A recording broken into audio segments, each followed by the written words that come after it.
Nararamdaman ko yon.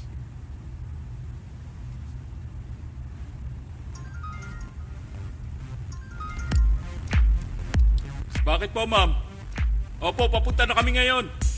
Na-transfer na ni Mr. Choi yung pera ngayon. Sige po, ma'am. 1, 2, 3, and go! And left.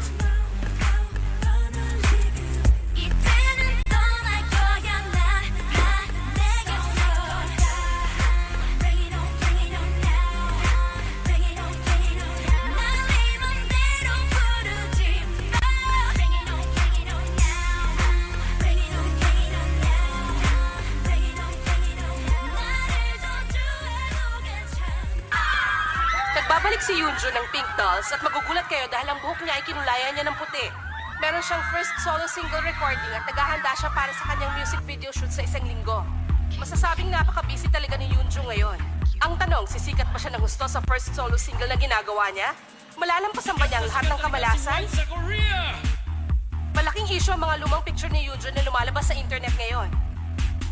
Wala na makakapigil sa pagsikat ni White ngayon!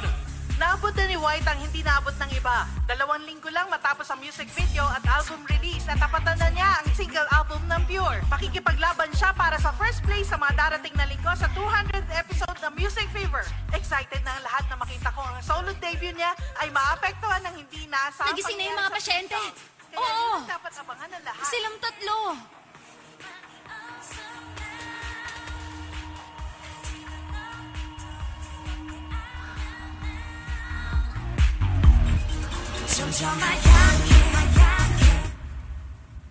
Tara, alis na tayo. Sige na, ako nang bahala dyan. Malapit na ako matapos, 5 minutes lang. O sige,